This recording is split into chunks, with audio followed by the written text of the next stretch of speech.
Bonjour, aujourd'hui c'est Game Time, les rendez-vous de l'histoire NBA. Ça faisait quelques petites semaines que je suis pas intervenu dans les Game Time. Et ben aujourd'hui, place à une masterpiece. Parce qu'aujourd'hui je vais présenter un match très important dans l'histoire NBA.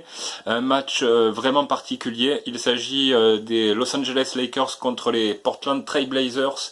La finale de conférence, le Game 7 de l'année 2000. Un match assez exceptionnel, je vous expliquerai tout à l'heure pourquoi et comment ça s'est passé. Alors avant de commencer, on va d'abord se replonger dans cette saison 99-2000. Une saison plutôt dominée par deux équipes, les Lakers et Portland, que l'on va retrouver un peu plus tard. D'abord, je vais présenter les équipes qui ont dominé à l'Est. Il s'agissait d'Indiana avec 56 victoires et 26 défaites, ainsi que Miami à la deuxième place avec 52 victoires et 30 défaites. À l'ouest, c'est les Lakers qui ont vraiment dominé la NBA, puisqu'ils finissent avec un bilan exceptionnel de 67 victoires et 15 défaites. Portland suit derrière avec 59 victoires et 23 défaites, donc bonne saison des Blazers également. Au niveau des stats individuelles, on a Shaquille O'Neal qui a dominé vraiment les débats. Shaquille O'Neal est le MVP de la saison 99-2000 avec une ligne de stats vraiment énorme, 29,7 points, 13,6 rebonds et 3,8 passes.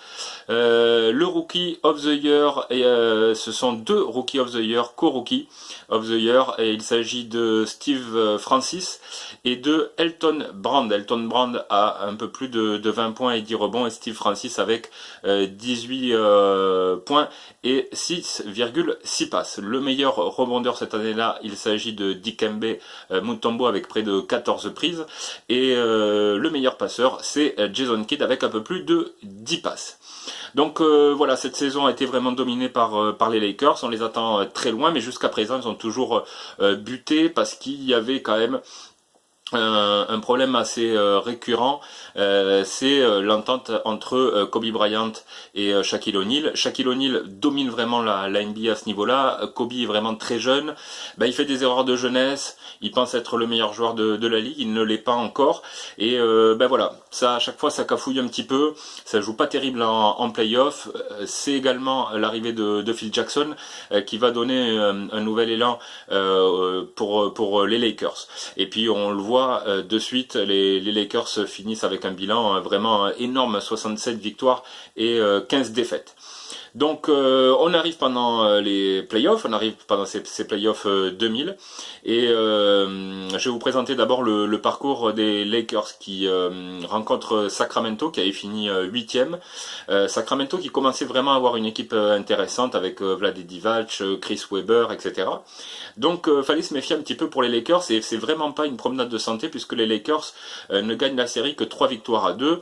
Je rappelle qu'à l'époque, le premier tour se jouait en 5 matchs gagnants. Donc voilà, victoire 3-2, un petit peu de difficulté à vaincre ces Kings, et on comprend que les Kings vont compter dans l'avenir. Voilà, au deuxième tour, les Lakers rencontrent Phoenix. Les Phoenix Suns composés de Sean Marion, Jason Kidd et Penny Hardaway. Ils les éliminent finalement assez facilement, 4 victoires à 1. Et puis là je vais passer du côté de Portland. Donc les Blazers rencontrent au premier tour Minnesota, ça se passe plutôt bien, victoire 3-1 pour Portland. Et puis au deuxième tour, ils rencontrent les vieux briscards des Utah Jazz, et là c'est plutôt une formalité, ça passe 4-1. Donc on a vraiment les deux meilleures équipes NBA qui arrivent en finale de conférence. Très franchement, c'est la finale NBA qui se joue. Derrière, à l'Est, il y aura Indiana qui ira en finale. Et mais du coup, voilà, les deux meilleures équipes se rencontrent. Donc avant de présenter cette série, qui poussera donc jusqu'en 7 matchs, je vais d'abord vous présenter les différents effectifs. Au niveau des Lakers, on a Shaquille O'Neal qui est le MVP de cette saison-là. Il est réellement injouable. Il arrive à un niveau stratosphérique. Il a bon, il est toujours aussi costaud, aussi fort, face au panier, dos au panier, près du cercle. Et puis surtout, je trouve qu'à ce niveau-là, à cette époque-là, autour des années 2000, il a vraiment progressé sur l'analyse du jeu, la possibilité, parce qu'il est régulièrement pris à 2, voire pris à 3 sur lui, il arrive vraiment bien à analyser la défense et à ressortir très très bien les ballons. D'ailleurs, il tourne à pratiquement 4 passes décisives cette saison-là. Donc on a un Shaquille O'Neal au sommet de ses capacités. Derrière on a Kobe Bryant qui tourne à un peu plus de 22 points cette saison-là avec 6,3 rebonds et presque 5 passes. Donc Kobe tout doucement passe les paliers et arrive à un niveau quand même d'excellence assez poussé. On n'est pas encore sur le joueur dominant qu'il sera un peu plus tard, mais voilà, on a les balbutiements d'un Kobe dominant. Et puis derrière on a des joueurs très solides, Glenn Rice, le super shooter, Glenn Rice, shooter à 3 points, qui tourne quand même, il est plutôt en fin de carrière et il tourne quand même à 16 points, 4 rebonds et 2 passes. Et puis derrière, on a du Ron Harper, Derek Fisher, Robert Torrey, Rick Fox, donc des joueurs qui produisent pas forcément de grosses stats, mais qui sont des role players très utiles, capables de défendre, capables pour Robert Torrey et également Ron Harper de mettre des shoots très importants, et même Derek Fisher, ça sera un peu plus tard dans sa carrière, mais Derek Fisher est capable aussi de mettre des shoots très importants. Donc ce sont des joueurs voilà, qui apportent beaucoup des deux côtés du parquet. Du côté des Portland Blazers, on a une équipe assez exceptionnelle. Leur meilleur joueur, c'est Rashid Wallace avec 16 points et 7 rebonds, mais c'est une équipe avec une densité de joueurs assez énorme, y compris sur le banc, y compris au bout du banc, on a des joueurs quand même assez exceptionnels. Donc l'effectif, c'est Rashid Wallace, Scottie Pippen, Steve Smith, Damon Stoudemire, Arvydas Sabonis, Detlef Schrempf, Brian Grant, Bonzi Wells, Jermaine O'Neal. C'est hallucinant l'équipe qu'ils ont. Et d'ailleurs, à l'époque, Phil Jackson disait qu'elle était la meilleure équipe que l'argent puisse acheter, parce que les Blazers avaient vraiment dépassé le salary cap a été l'équipe la plus chère de l'histoire. Donc vraiment une multitude de stars, une multitude de joueurs qui ont produit des stats et qui étaient alors plutôt en fin de carrière. C'était pas le prime pour Scottie Pippen, pour Sabonis, pour Schrempf, etc.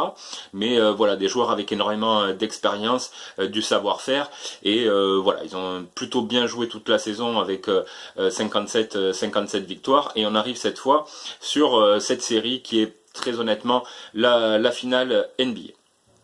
Donc on arrive sur le premier match et on a une victoire des Lakers 109-94, match plutôt assez facile, Shaq est inarrêtable, 41 points, 11 rebonds, 7 passes. Les Blazers sont très maladroits, les Lakers défendent plutôt bien, donc victoire plutôt assez facile des Lakers. Dans le game 2, on a l'égalisation des Blazers 77-106, donc les Blazers découpe Los Angeles. On a un Rashid Wallace à 22 points, 12 rebonds, Pippen met 21 points, Steve Smith est très productif avec plus de 20 points, Shaq est plutôt pas mal, Kobe très maladroit, beaucoup de ballons perdus pour les Lakers. Portland revient dans la série, une victoire partout. Dans le troisième match, c'est un match qui fait la bascule, c'est souvent des matchs importants, les Game 3, et on a une victoire des Lakers 93-91, ça se passe vraiment dans les toutes dernières secondes. On a Ron Harper qui met un shoot très important dans le coin gauche avec une belle passe de Kobe, et voilà, ballon perdu après cafouillé par les Blazers, et on a donc une victoire de 2 points des Lakers qui compte vraiment dans cette série là. Dans le Game 4, on a une victoire des Lakers 103-91, pardon, et donc la série, on a l'impression que la série bascule, que les Lakers vraiment prennent le pas, ils mènent 3-1 dans cette série là, et bon, plus dans ce match les Lakers jouent bien, Kobe est maladroit, mais après le reste des Lakers vraiment fait le boulot, et Shaq met un 9 sur 9 au lancer franc, donc c'est tellement rare qu'il fallait le souligner. Et dans le game 5, on pense que les Lakers vont exécuter les Blazers, et puis pas du tout, on a un Rashid Wallace à 22 et 10, un Scottie Pippen à 22, 6 et 6, et le deuxième 6, pardon, c'est des interceptions, donc 6 interceptions par Scottie Pippen qui revient à un très très bon niveau. Shaq est à 31 points et 21 rebonds. Kobe met 17 points mais plutôt maladroit avec 30% de réussite. On a une victoire des Blazers 96 à 88. Et puis dans le Game 6, on a encore une victoire de Portland, 103-93, petit retournement de situation. Les Blazers reviennent à 3 victoires partout. On a dans ce match une marque qui est vraiment bien réparti par Portland. On a 5 joueurs à plus de 10 points, Bonzi Wells qui fait le game, Steve Smith qui a plus de 20 points. On a un très bon Kobe Bryant aussi à 33 points et 6 passes et 50% de réussite. Il revient bien dans la série avec des bons pourcentages parce qu'au début c'était un peu catastrophique. Et on arrive donc à ce fameux Game 7. Les Lakers sont un petit peu dans le doute quand même parce qu'ils viennent de perdre deux matchs d'affilée. Et voilà, donc je vais vous mettre le lien par là quelque part, si vous voulez aller voir directement le match, avant que je vous spoil si vous le connaissez pas. Et puis ou sinon, eh bien on continue ensemble. Et d'abord, je vais vous dire pourquoi il faut regarder ce match-là. D'abord parce que c'est un super match, parce qu'il y a vraiment des légendes partout sur le terrain. Kobe, Shaquille O'Neal, Scottie Pippen, Sabonis, Schrempf, Glenn Rice, Steve Smith, c'est énorme. Il y a 59 sélections All-Star dans ce match et il y a 47 bagues de champion. Sans compter les bagues de Phil Jackson. Donc c'est carrément exceptionnel. Je me demande même si dans un autre match il y a eu autant de bagues. Bon, sûrement à l'époque des Boston Celtics dans les années 60.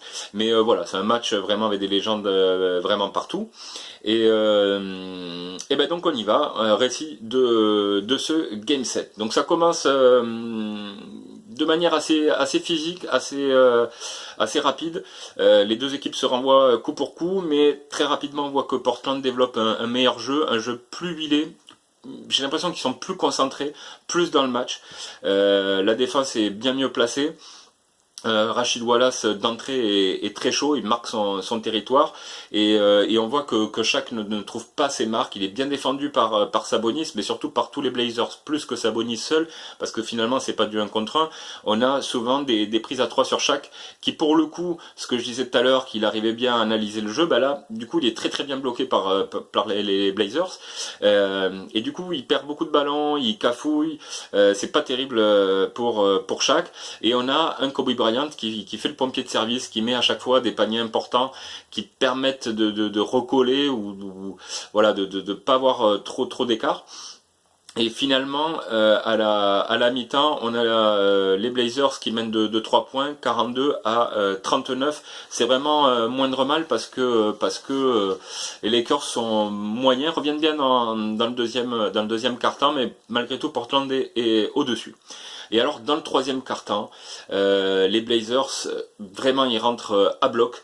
Les Lakers sont dépassés de nouveau un petit peu comme dans le début du match. Ils sont un peu ailleurs, ils sont tout le temps en retard en défense et franchement les Blazers les défoncent en défense comme en attaque, et Steve Smith, en plus de Rashid Wallace qui continue à être relativement régulier, Steve Smith prend feu à 3 points, à 2 points, et il met ce qu'il veut, et du coup les Blazers prennent 16 points d'avance au cours du troisième quart-temps, quasiment à la fin du troisième quart-temps, et heureusement en fin de troisième quart-temps on a Brian Shaw qui met un shoot très important à 3 points, shoot un peu avec Maria, qui rentre. Et du coup, les Lakers finissent ce troisième quart-temps avec 13 points de retard. C'est jouable, voilà, c'est jouable, c'est pas complètement terminé, même si on a franchement l'impression que les Blazers ont la main mise sur le match. Et on attaque le quatrième avec un Kobe qui, durant tout le troisième quart-temps, maintient quand même un petit peu les Lakers. Et là, sur le début du quatrième quart-temps, clairement, on voit des Lakers vraiment différents. Phil Jackson demande aussi une animation différente à ses joueurs, puisque on arrête un petit peu de servir O'Neal. Alors on le sert, mais on a un service intérieur et O'Neal qui ressort très très rapidement sur des shooters extérieurs. Et clairement, Phil Jackson demande de shooter, de shooter, de shooter, et du coup, ça rentre. Donc O'Neal garde très peu le ballon, ou alors vraiment pour attirer quelques fautes, notamment de Sabonis qui a en fin de match des problèmes avec les fautes. Mais voilà, c'est surtout les extérieurs des Lakers qui plantent à 3 points avec des shoots ouverts. Quand il y a prise à 3, il y a forcément des joueurs ouverts. Après, il faut mettre les shoots, et Brian Shaw notamment en met quelques-uns. Kobe met des paniers sur des systèmes vraiment bien exécutés. Donc les Lakers ont une animation vraiment différente, et voilà, ça sourit, ils sont plus rapides, beaucoup plus réactifs, sûrement mieux coachés aussi, parce que dans le troisième quart-temps, Phil Jackson il est décomposé, on a l'impression qu'il trouve pas de solution, et puis tout d'un coup, boum, la lumière, ça commence à rentrer dedans, à s'animer, le public commence à être on fire aussi. Shaq commence de plus en plus à peser, et puis les Lakers vont donc passer un 25-4 aux Portland Blazers, qui eux sont en train de voilà, ils voient cette finale NBA s'échapper au fur et à mesure. Et puis je dirais que le coup de bambou, je crois qu'il reste un peu moins d'une minute, on a Kobe en tête de raquette qui effectue un drive, qui rentre un petit peu dans la raquette, on a l'impression qu'il peut s'arrêter et shooter. On a Shaq qui roule un petit peu vers le cercle, et alors là, une action qui va marquer la décennie, qui restera comme une image forte dans l'histoire de la NBA. On a Kobe Bryant qui balance un alley-oop pour Shaq, qui écrase un dunk violent, et franchement, il scelle la victoire des Lakers. C'est je dis pas que c'est ça, parce que les Lakers quand même avaient passé un 25-4, mais voilà, ça clôture clairement le match. Enfin une action positive entre Kobe et Shaq, une action réussie, décisive, qui élimine les Blazers. Les Blazers ne reviendront pas, ils sont éliminés, et les Lakers s'envolent vers leur premier titre NBA, enfin premier titre de l'ère Shaq et Kobe. Et donc voilà, cette action, c'est vraiment une action symbole de la réussite entre deux phénomènes, Shaq qui est MVP de la ligue, et Kobe qui va le devenir, voilà, tout simplement. Et moi je me souviens, quand j'ai vu ce match-là, autant voilà, on sentait que Kobe Bryant était un joueur vraiment particulier, mais du coup là on voyait qu'il commence à réellement exceller, à être vraiment très très fort, à être capable de maintenir les Lakers. Voilà, parce que jusqu'à présent c'était surtout Shaq qui tenait la baraque, et Kobe qui était un peu la cerise sur le gâteau, mais tant pis s'il n'était pas terrible, ça tournait quand même. Mais là vraiment, Kobe prend les rênes, il est très influent en défense, il est influent en attaque, il finit le match, je sais plus, avec 25 et 11 rebonds, il me semble, je dis peut-être des bêtises, mais il faudrait que je vérifie.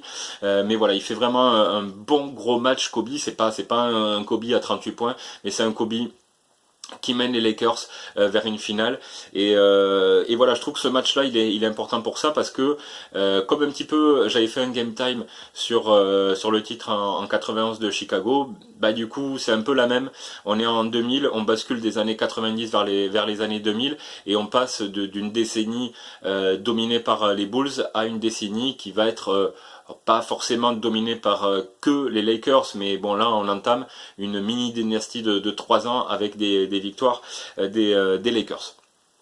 Donc je trouve que ce match est très intéressant, parce qu'il y a des légendes, parce qu'il y a un retournement de situation, et puis voilà quoi, on voit que ce duo Kobe-Shaq, malgré leur ego démesuré, ils arrivent à trouver un terrain d'entente, et là on peut saluer le travail de Phil Jackson, quoi, qui arrive à maintenir Kobe dans un système assez réglé. Voilà, ça part pas dans tous les sens, il est dans le triangle, il respecte le jeu prôné par Phil Jackson, et du coup ça lui réussit vraiment. Et puis cette action, the dunk entre Kobe et O'Neal est assez énorme, assez marquant. Et moi je me souviens qu'à l'époque je me suis dit, dis donc, bon, clairement on voyait que Kobe marcher sur les traces de Jordan, voilà.